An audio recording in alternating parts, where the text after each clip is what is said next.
नमस्कार दोस्तों, मेरा यूट्यूब चैनल पे आपका स्वागत है। इस वीडियो लेक्चर में मैं आपके पास और एक क्वेश्चन लाया हूँ और इस क्वेश्चन का हम डिस्कशन करते हैं। तो ये क्वेश्चन क्या है, पहले पढ़ लेते हैं।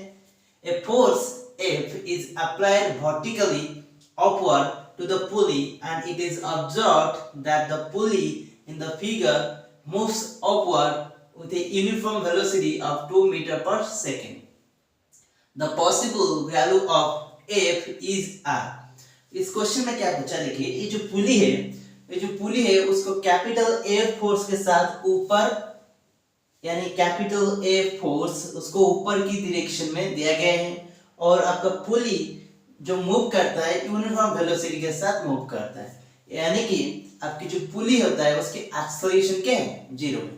तो उसके एक्सेलरेशन जीरो है, तो फोर्स तो एफ दिया गया है परंतु उसके एक्सेलरेशन जीरो है।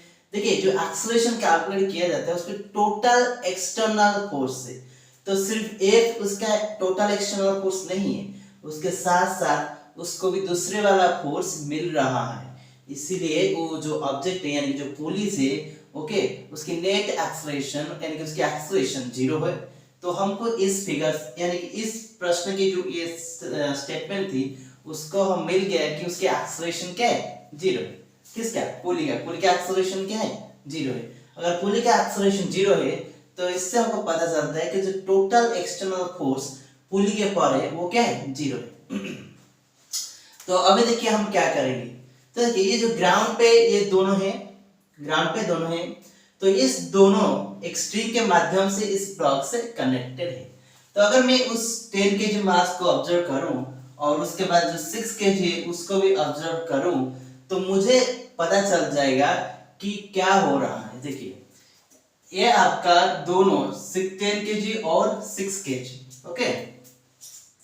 तो ये एक्चुअली जो दोनों है तो ग्राउंड पे नहीं है, ये ग्राउंड से अटैच नहीं है, ये ग्राउंड से अटैच नहीं है, ये ग्राउंड से अटैच नहीं है, वो ग्राउंड के ऊपर है, ग्राउंड से वो दोनों ब्लॉक अटैच नहीं है। तो अभी क्या होगा, देखिए अगर मैं इसको देखूंगा इसको, तो इसका क्या होगा, इसको जो नीचे की तरफ फोर्स मिलेगी वो क्या मिलेगी, 10 इंटू जी किसका, ये 10 kg का, किससे नीचे की तरफ फोर्स मिलेगी, नीचे की तरफ फोर्स मिलेगी। और ये भी देखिए उस जब नीचे की तरफ फोर्स मिलेगा तो उस ब्लॉक किससे कनेक्टेड है, स्ट्रिंग से कनेक्टेड है, तो स्ट्रिंग उस ब्लॉक को क्या देगा, अपर डायरेक्शन में फोर्स डालेगा, तो अपर डायरेक्शन में उसको क्या मिलेगा, फोर्स मिलेगा जिसकी परिमाण क्या होगा, टी होगा। तो ये चीज जो मैं ऑब्जर्व कर रहा हूं कि उसको वेट मिल रहा है और उसको टेंशन फोर्स मिल रहा है, ये एक्चुअल फोर्स, ये फिजिकली एक्चुअल फोर्स जो कि आपका ब्लॉक ऑब्जर्व कर रहा है। तो अगर ओके तो आपका जो पुली है यूनिफॉर्म वेलोसिटी के साथ जा रहा है, यानी कि उसकी एक्सेलरेशन जो आप ऑब्जर्व कर रहे हो कहां पर, इस ग्राउंड पे, तो वो क्या है, जीरो है। अगर इस पुली का एक्सेलरेशन जीरो है तो मुझे क्या चाहिए ना, इस दोनों ब्लॉक को मैं जब ऑब्जर्व करूंगा मैं उस पुली फ्रेम ऑफ रेफरेंस में ऑब्जर्व करूंगा, किसमें, ग्राउंड पे नहीं, पुली फ्रेम ऑफ रेफरेंस में ऑब्जर्व करूंगा तो मुझे बेटर रहेगा। तो पुली फ्रेम ऑफ रेफरेंस में उसकी एक्सेलरेशन क्या होगी, ऑब्वियसली इस केस में सपोज उसकी एक्सेलरेशन ए है with respect to pulley, obviously पुली का एक्सेलरेशन नहीं है, तो with respect to पुली इस ब्लॉक का एक्सेलरेशन जो भी रहेगा उस ग्राउंड रेस्पेक्ट में उस ब्लॉक का एक्सेलरेशन वही रहेगा, ओके। तो क्योंकि इस पुली का एक्सेलरेशन नहीं है तो उसकी जो एक्सेलरेशन होगा वो क्या है, सपोज ए है तो आपका ब्लॉक नीचे की तरफ जा रहा है, ए एक्सेलरेशन के साथ आपका ब्लॉक नीचे की तरफ जा रहा है, तो क्या हो जाएगा, 10g minus T equal to 10 into a. तो उस तरह का क्या होगा, अगर आपका इस ब्लॉक नीचे की तरफ जा रहा है ए एक्सेलरेशन के साथ तो जो 6 kg होगा वो ऊपर की तरफ जाएगा ए एक्सेलरेशन के साथ, तो ऊपर की तरफ अगर ये ए एक्सेलरेशन के साथ जाता है तो ऊपर की तरफ उसको कौन फोर्स देता है, टेंशन टी फोर्स देता है।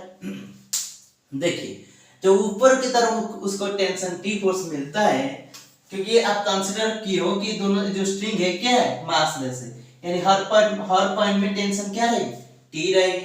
तो ऊपर का अगर टेंशन टी मिल रहा है उस ब्लॉक को, तो नीचे की तरफ ग्रेविटी रहेगी, ऊपर को क्या मिल रहा है टेंशन टी, और नीचे की तरफ ग्रेविटी की वजह से 6g। तो क्या हो जाएगी, और आपका ये जो ब्लॉक होगा ये ए एक्सेलरेशन के साथ ऊपर जाएगा, क्योंकि ये जो टोटल स्ट्रिंग है उसकी लेंथ फिक्स है, यानी कि वो इनएक्सटेंसिबल है। अगर ये टोटल लेंथ फिक्स है, ओके, तो मैं उसको अगर हॉरिजॉन्टल मानूंगा तो ये सपोज कोऑर्डिनेट x है और इसका कोऑर्डिनेट y है, तो x प्लस y क्या रहेगी, कांस्टेंट रहेगी। यानी कि अगर आप उसका दोबारा डिफरेंशिएशन करोगे और इसको भी दोबारा डिफरेंशिएशन करोगे तो ये क्या हो जाएगी, जीरो हो जाएगी। यानी कि इसकी जो एक्सेलरेशन रहेगी और इसकी जो एक्सेलरेशन रहेगी वो क्या होगी, अपोजिट होगी, या क्या होगी, अपोजिट। अगर आपका लेंथ बढ़ता है, इसका पोजीशन नीचे, अगर ये नीचे आता है, x कोऑर्डिनेट बढ़ेगा तो उसकी जो y कोऑर्डिनेट क्या हो जाएगी, घट जाएगी। तो अगर y कोऑर्डिनेट में इसमें क्या आ जाएगी, डिक्रीज हो जाएगी। अगर इसकी y कोऑर्डिनेट डिक्रीज हो जाएगी इसका मतलब ये ऊपर जा रहा है। तो अगर ये नीचे एक्सेलरेट होता है तो ये क्या होगी, ऊपर एक्सेलरेट होगी। तो ऊपर क्या फोर्स है, टेंशन T है, ओके, नीचे 6g है, तो क्या हो जाएगा, उसकी मास 6 इंटू एक्सेलरेशन A। तो अभी हम देखते हैं कि अभी हम क्या देखेंगे। देखिए, अगर इसको ऊपर की तरफ टेंशन फोर्स मिलता है और इसको भी ऊपर की तरफ टेंशन फोर्स मिलेगा, तो इस स्ट्रिंग को, अगर इसको टेंशन फोर्स ऊपर की तरफ मिलता है तो स्ट्रिंग को नीचे की तरफ फोर्स मिलेगा। स्ट्रिंग को क्या होगा, नीचे की तरफ फोर्स मिलेगा, क्या मिलेगा, टी मिलेगा, एक्शन और रिएक्शन। पर इसको ऊपर की तरफ टेंशन टी मिलता है तो स्ट्रिंग को नीचे की तरफ टेंशन टी मिलेगा। स्ट्रिंग को किस डायरेक्शन में मिलेगा, नीचे की तरफ टेंशन टी मिलेगा। तो आप ऑब्जर्व कर रहे हो अभी ग्राउंड पे, तो उसको फोर्स F मिल रहा है ऊपर की दिशा में और 2t फोर्स मिल रहा है नीचे की दिशा में। तो ऑब्वियसली उसकी कोई एक्सेलरेशन भी नहीं है, तो F की परिमाण किसके साथ बराबर होगा, 2t के साथ। तो जो F होगा वो क्या होगा, इक्वल टू 2t। तो F इक्वल टू 2t यह आपने कैलकुलेट किए हो, ओके, उस इंफॉर्मेशन की मदद से। अभी आप क्या कर रहे हो, आपके पास ये इक्वेशन है, आपको क्वेश्चन में पूछा है कि F की वैल्यू क्या होगा, यानी कि F की वैल्यू अगर आपको कैलकुलेट करना है, आपको टेंशन को कैलकुलेट करना है। अगर आपको टेंशन कैलकुलेट करना है तो इस दोनों में A और T दोनों दो वेरिएबल है और आपके पास दो इक्वेशन है। तो हमको टेंशन कैलकुलेट करना है तो हम A को एलिमिनेट करेंगे। अगर मुझे A को एलिमिनेट करना है तो मैं इस एक्सप्रेशन से A की वैल्यूज पुट कर लेता हूं। तो क्या होगा, 10g minus tension T equal to 10 into ये क्या हो जाएगा, T माइनस 6g बाई 6, ये हो जाएगा, ओके। यानी कि T बाई 6 माइनस g, ये हो जाएगा। तो अगर इसे 10 मल्टीप्लाई करूं मुझे क्या मिलेगा, 5 by 3, okay, T minus 10g, ये मिलेगा, ओके। तो ये इस साइड में 10g और इसमें माइनस 10g, तो इधर आ जाएगा तो क्या हो जाएगा, 20g, और उस साइड में चला जाएगा तो क्या हो जाएगा, 5 बाई 3 प्लस 1t, ओके। तो 3 इंटू प्लस 5 क्या हो जाएगा, 8 बाई 3। तो ये क्वांटिटी क्या हो जाएगा, 20g equal to 8 by 3 into tension, इतना हो जाएगा। तो इससे मुझे क्या मिलेगी, टेंशन। तो टेंशन की परिमाण क्या होगी, tension equal to 3 by 8 into 20g। तो ये हो जाएगी टेंशन की परिमाण।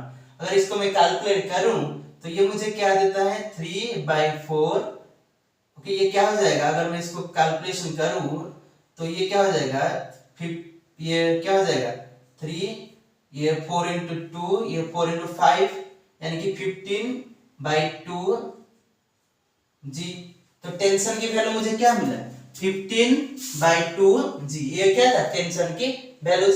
अगर मुझे टेंशन की वैल्यू मिल ही गया तो मैं क्या करूंगा, अभी F की वैल्यू कैलकुलेट करूंगा जो कि 2 इंटू टेंशन की वैल्यू मुझे मिला है 15 बाई 2 जी। तो इससे मुझे क्या मिल गया, 15 जी, ओके। तो टेंशन यानी जो फोर्स होगा उसकी वैल्यू कितना होगा, 15 जी होगा।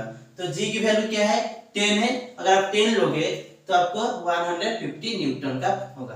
तो जो फोर्स है उसकी परिमाण क्या होगा 150 न्यूटन। तो इतने में इस क्वेश्चन का सॉल्यूशन हो गया। Thank you for watching this video.